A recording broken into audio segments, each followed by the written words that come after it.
گاتتان باش بینەرانی ئەگرید و خۆشەویستی تەلەڤیزیۆنی پەرتۆ هیوادارم لە هەر هەن ساق و سڵامەت بن لە خدمەتتانان بۆ پێشکەشکردنی بەرنامەی و خەوتوی تەلەڤیزیۆنی پەرتۆ لەم بەشە لە بەرنامە سعید یێگانە ئەندامی کۆمیتەی کوردستانی حیزبی حکمەتیزمە لەگەڵا وتوێژەکەین سەبارەت بە زیاتر لە تێپەڕبوونی 100 ڕۆژ لە قیام و ڕاپەڕینی خەڵکی ئێران. پێشەوەی پرسیارەکانە مارەسە بکەم دەگەڕێمەوە لای سعید یێگانە و بۆی ئیتمینانمان ببێ لە دەنگ. سعید یێگانە گەدەنجی منە بیسی بەخێر بێ بۆ ستودیۆ تەلەڤیزیۆنی پەرتۆ. زۆر سپاسانەکەم ماندوو نەبی، هەروە سڵام هەیە بۆ بینەران. زۆر سپاس بۆ تۆش. سعید یێگانە وەکو دەزانی زیاتر لە 100 ڕۆژ لە قیام و ڕاپەڕینی خەڵکی ئێران عەلەی کۆماری ئیسلامی تێپەڕیوە. لەم زیاتر لەم 100 ڕۆژە حەزەکەم لە زمانی ئێوە هەڵسەنگاندنی ئێوە سەبارەت بەم ڕاپەڕینە و ئەوزای ئێستا چۆن دەبینی و کولەن ئەم قیامە لە تەی زیاتر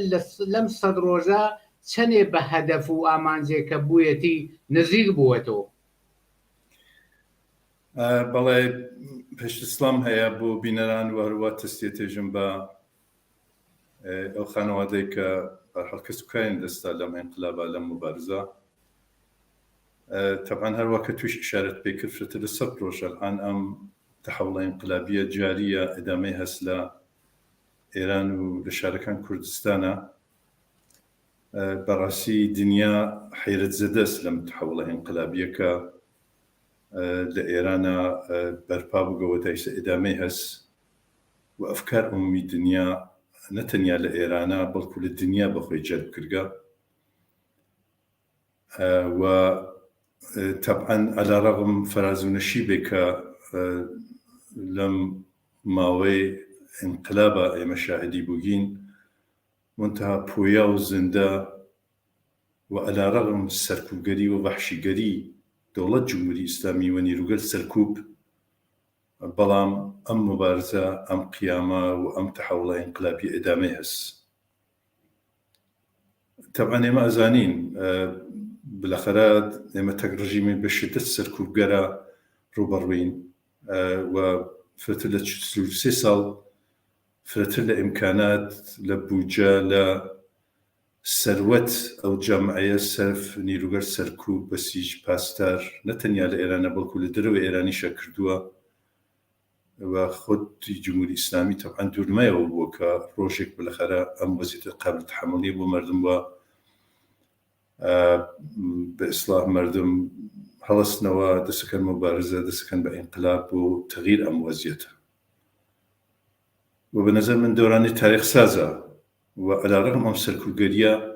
ئێمە شاهدین کە ئیعتراز و مبارزە ئەگەرچە بە قەومار و ئفتوغیسی هەیە و زۆریش تەبیعیە لە مبارزە بالاخره مردمە لە شوێنگەرێکە تەعەڕوزەکەن لازمە واردێکیش عەقب نشینیکەن بالاخره فکرکەنەوە کە چۆن تەکەم وەزیەتە ڕوبەڕوو بن، چۆن خۆیان سازمان بدەن،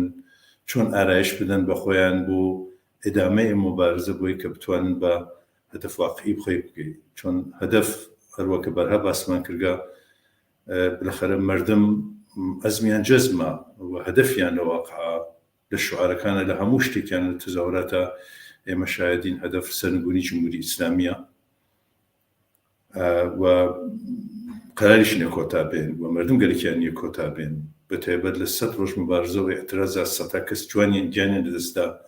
هەزاران کەس دەستی گیریاگەن دەریایەک لە خوێن لە بین مردم و جمهوری ئیسلامیە بە وجوه هاتکە و ئیمکانی تر ئەوەی کە بتوانێت مردم تەکەم ڕژیما زیندگیکەن بە نەزەر من نەماوە، یعنی ئەمە قەتعیە و هەر بۆیە خودی مردم جوانان ژنان بەرحاڵ لەو پەڕی تەلاشەوە خەریکن بالاخره بە پێشڕەوی ئەدامە بدەن و خودی ئەم بەئیسڵا توولانی بوون ئەم ئینقلابە ئەم مبارزە نیشانەدات کە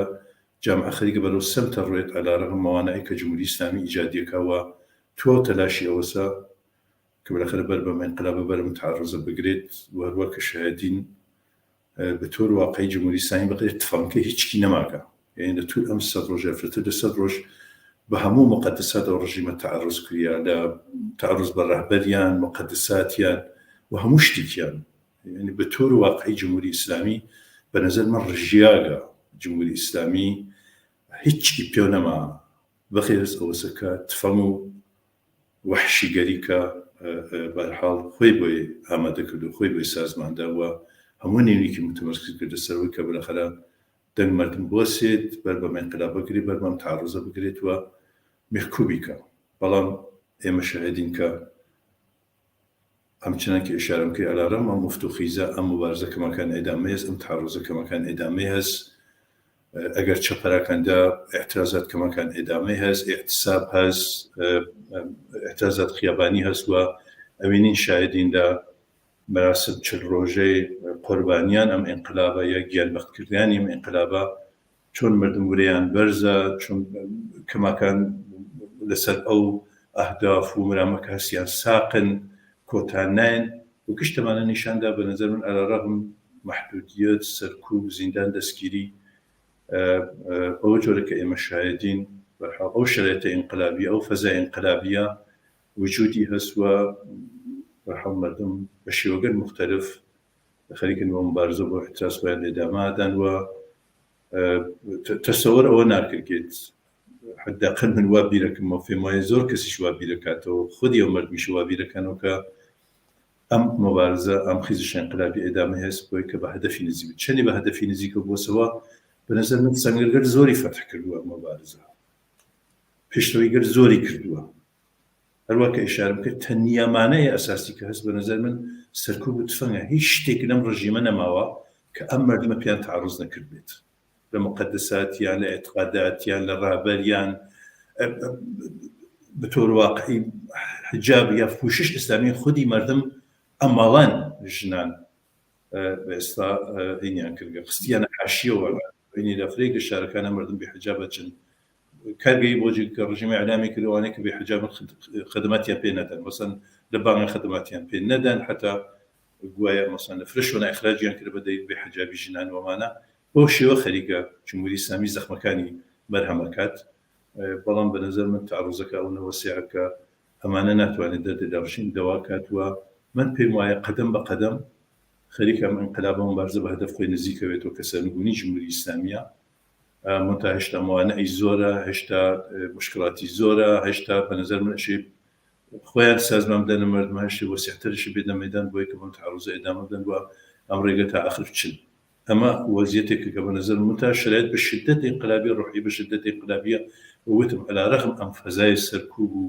بگیر و ببند و دزین حتا بنیامەکاندا شۆنگەر مختلفە حتا کوشتن بنیامەکان لەژێر شکنجە منتها ئەم مردمە ئەزانن ڕێگەیەکیان بۆ نەماوەتەوە واقعاً چارەیەکیان نیش زۆری کەم ڕێگەتان تا بچن وتەبیعی کە هەر ئینقلاب و هەر تەحوڵی حتماً قوربانی هەیە حتماً هەزینە هەیە و خودی مردمیش ئەزانن ئەو جوانە کە ئێمڕۆ ڕێتە دەرەوە ڕێتە خیابان اعتراضەکە زای ممکنە هەڵنەگەڕێتەوە ماڵەوە منتها با وجود ئەمە ڕێگەیەک نەماوە بۆی کە مردمە بەدەخەرە تەکلیف خۆیان تەکەم ڕژیمە یا ڕژیم جمهوری ئیسلامی ڕۆشنە بکەنەوە زۆر سپاس بۆ تۆزاکان سای دێگانە لە قسەباسەکان تا زۆر فاکتۆرە دێشارە پێکرد مشەخەسەن باسی ئەوەت کرد کە لە تەی ئەم زیاتر لە 100 ڕۆژە فاصلەیەکی عەزیم لە بینی خەڵک و جمهوری ئیسلامی کە خەڵک واقعاً لە جمهوری ئیسلامی ڕەت بوون بە هیچ شتێکی جمهوری ئیسلامی دی ڕازی نین و خواهانی سەرنگونی جمهوری ئیسلامین و مشخصاً باسی ئەوەش کە دیارە جمهوری ئیسلامی لە تەی 43 ساڵیا و مشخصاً لە تەی ئەم 100 ڕۆژەدا واقعاً دەریایەکی خوێنی لە خوێنی خەڵکی و کۆمەلگا ڕشتووە ئەمەی دی گەرانەوەی نییە بۆ گەرانەوە نییە بۆ دواوە کە خەڵکی دی واز بێنن یا بچنە ماڵەکانیان و لەی گەڕن جمهوری ئیسلامی هەر جمهوری ئیسلامی بێ بەڵام حەزەکەم باتەوەجێ بەو تەوزیحاتانەی کە دات و ئیشارەت پێکرە و نقطە قووەتانەی کە ئەو پێشڕەوی دەستاوەردانەی کە خەڵک بۆیانە حەزەکەم ئەگەر نقطە زعفێک ببێ ئێوە دەست بەسەر کام نقطە زعفادانێن ولا قابل ئەم هەموو وەحشی گەڕی و درەندەیی جمهوری ئیسلامی خەڵک دەبێ چ بکەن و دەست بۆ چه ئەبزارایە برن ئایا پێدوانیە باتەوەجێ بەوەی خۆت باس کرد لە هەموو شتێکی جمهوری ئیسلامی دی ڕەت بوون و هیچ شتێکی جمهوری ئیسلامیان ناوێ پێدوانیە مانەوەی جمهوری ئیسلامی بەهۆی نەوعی پەراکەندەجی یا ئەو قودرەتە ئەسڵی کە جامعەیەکی 80 ملیۆنی هەیەی نەهاتوۆتە مەیدان بەڵێ حتمەن وایە حتمەن زەحفی هەیە حتمەن ئەشکال و موانعی هەیە منتها بەنەزم من خودیم انقلاب خودیم تحوڵە انقلابی خستەن انقلابیی زۆرە یەکی لە خستگە لە انقلابی ئەوسە کە بە نەزەر من ئەم انقلاب ئەم تحوڵ وایسەوە کەسن ئەفکار هەمووی دنیا بەخۆی جەب بکات. درستە لە خارج کشوەرە لە حمایەت و پشتیبانی لە مبارزات مردم لە داخڵە اعتراضاتێکی بۆ زۆر شکلی کردگە دەوڵەتگەل بۆرژوازی دەوڵەتگەل غەربی لە ئەمریکا و غێرە و غێرە تحت فشارن. خۆ خودی ئەوە بوو بایسەوە کە بالاخره مەقدارێکی هەرچەند لەنگان وەلێ مواظب ئەم دەوڵەتە گەریشە ئەوەز بێت. ئێمە شاهدین مرتب بالاخره خەریکن فشار بەسەر جمهوری ئیسلامی فرەترکەنەوە،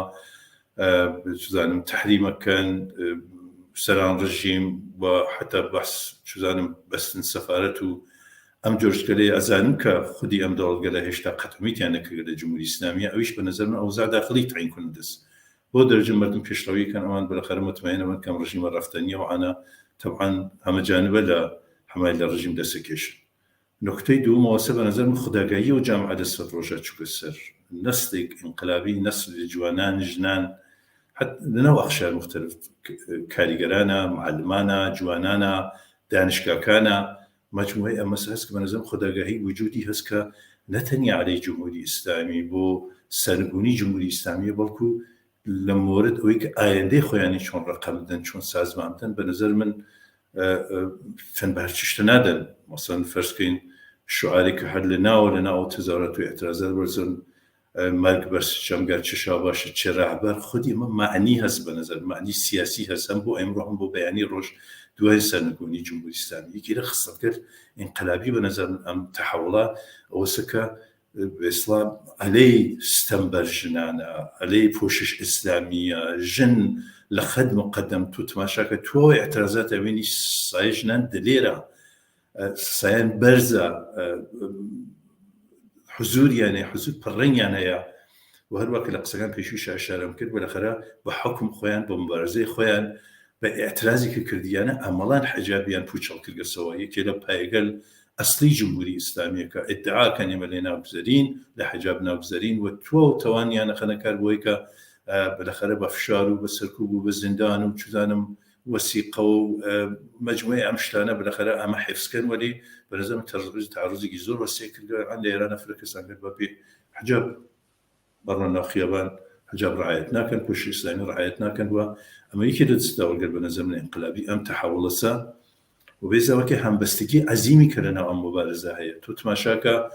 لك كردستان بيقدر تازاهدا عند الشعراء كانوا بليكتين حمايتك على رغم جمهوري إسلامي تلاشي كرجا تفرقة خات شو زانم فاصلة خات بين مردم متابع نظام موافق نوجا روج بروجم هم بستجيا خليك فرتريد بالخاطر درديان مشتركة شو زانم خاصة كانيان مشتركة مطالبيان مشتركة بيج سنقولي جمهورية إسلامية وفريق كتير بنظر من يكي لخصت قد بنظر من انقلابي أم تحولها زد الديني بونية يعني بشدة مردم دا دين وقوانين ديني واقعا بيزار بوغن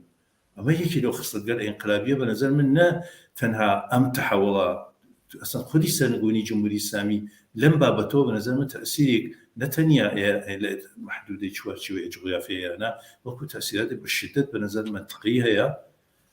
لسر زعيفون جون بشكل إسلام سياسي جون بشكل إسلامي لإيران ولا كل منطقة بنظر من لها مش هناك وأما يكي لو بنظر من خصت قر انقلابي أم تحولات تسا وبإضافة يويقى هم جيربونيا بنظر من أبينيت لكاريجر لمعلم لجوان لجنان لهنر بيشا لهنرمند دخلتيان هي وتتماشاك مثلا سرودگار انقلابي يكي دوايد يكي خليك تيت الدروا بالاخره ما نقشي تعرضي كي زور وسيعه بجمهوريه اسلامي وهدواك اشاره بكرد بهمو بنظر المقدسات الرجيم التعرض كريا وتنياشتيكي كما هو بنظر متفاهم نقطه ضعف تشز معلومه نقطه ضعف فرسيكي وسك بنظر من هشتا بالحس هزمندهيه وقتو اميني مثلا خدي من اعتراضاته بنظر من شبكه هز جوانان رسم مبارزات وكوميته قريت التشكيل بقى وام اعتراضات خليك الرهبريه كمتابعه نظر من مكافينيه دبي بلا هس هزمنديه وخداگاهيه ونظر من شيء تلاش كري امانه باسلا قويترو بيتو سازمندهي وسيعترو بيتو كوميته قري انقلابي شو زانم شبكه انقلابي تشكيل بو خبر رساني لمحلاتها تمركزي على محلاتها فرتل بيتو شوراغان انقلابي تشكيل بدرجيش تبعنا بإضافة إلى بنظر من أو جورك هيشتا على الرغم من فرتد السرج مبارزة إدامة هيشتا بو معنى تودەی مردم وەسیعەن دەخاڵەتیان نستیا وەلەوێ کە تەزاوراتگەر تودەئی وەسیع مردم بێتە ناخیەوەن و تعرض نهایکەن بەم ڕژیمە بە نەزەر من هێشتا فاصلەی هەست هێشتا بۆ مەرحەلە لە ئینقلاب لەو تحولە نەگەیگین و ئەمەیەکێ بە نەزەر مندا زعفگەرێکە کە مبارزە هەسی بۆ دەلیلسە کە جمهوری ئیسلامی مرتب خەریکە دەستگیریەکە خەریکە تعرضەکە چزانە فعالی نەگرێ شناساییەکات و مەجموعە ئەوانە ئەگەر ئەم مبارزە بە نەزەرم وەسیعتر و تودەیی بێتەوە بە نەزەرم دەست جمهوری ئیسلامی وێسێ لە تعرض و دەستگیری و مەجموعەی ئەم شتانە. سێوەمین نکتە وەسە بە نەزەر من خود نەخش کاریگەران چزانم طبقەی کاریگەر لەم ئینقلابە زۆر مهمە. الان مەسەڵەن لەم مودەتا ئێمە شاهد سری احتسابات بووین لە مەراکز مهم سەنعەتیە وەکو شرکەت نافت وەکو پەترۆشیمی وەخت و غیرە و غیرە ولی هێشتا ناکافیە هێشتا ناکافیە. ئەزانم کە ئاگادارین کە بەتایبەت لە محیطکرد کاریگەریە بەتایبەت لە شرکەت نەفتەکە شەریان حیاتی جمهوری ئیسلامی و اقتصادی فرەتە دەسەرەوە بەئسڵاح بەنانریاگە فەزای ئەمنیەتی تعرض بە کاریگەران لەڕان مەسەڵەن دووما ماوەنێمێ لەمە بەر کاریگەران وەستەویە مەسەڵەن ئاعترازیان کرد شاید ئۆتۆبانیان بەس بوو باعث دەرگیری کاریگەران تەکنیلوگەر سەرکوب هەشتا تعداد لەو کاریگەرانە زیندانیە. فەزای مەسەڵەن شرکەتە بە شدت بەتایبەت مەراکز سەنعەتی گەورە بە شدت ئەمنیەتیە هەراستیان زۆر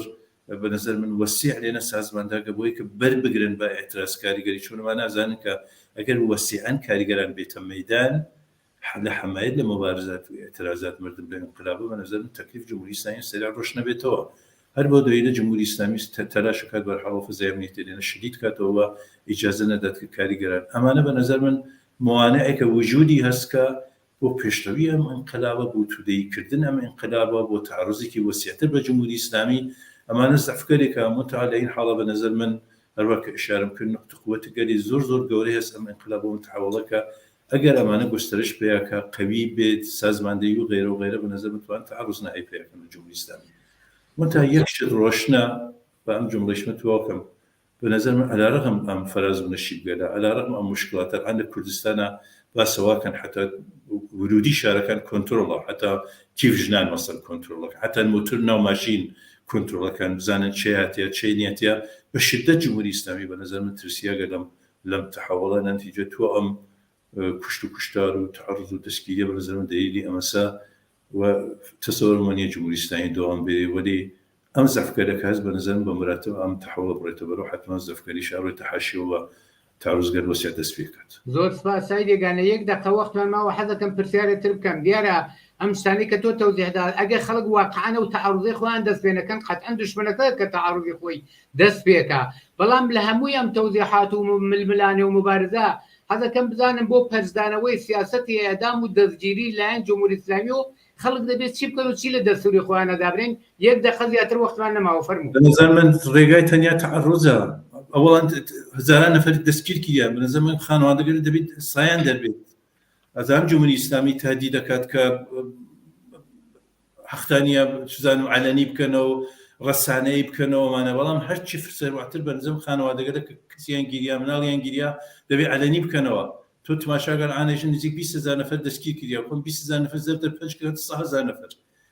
أما اعتراضي زور واسعة لنتيجة بنظر من أولين كانوا شبكن أولاً كلنا دان مردم فزاي اعتراضي وانقلابية تشتيت كانوا يكي لخاصة كان بنظر من شيء آزادي زندانية سياسي بقيد الشرط بيت وأم تعرضت تسوية كان عليه جمهوري إسلامي خانواده قال بين الصا إعلام كان كمناليا إنجيلياغا لكيو إنجيلياغا شون إنجيلياغا على كام زندانا أمانكش عناني بكانوا بنظر من وسيكا أم فزا عليه جمهوري إسلامي تنو كانوا كإمكان ندن بجمهوري إسلامي لمفرة التسكير كان لمفرة الإعدام كاتو معنا تنيا رجع وسبب نظام تعرض فكر دو تودي وسيعتل بين ناخية من صاين برزبته وإجازة ندن جمهوري إسلامي لمفرة التعرض يبقى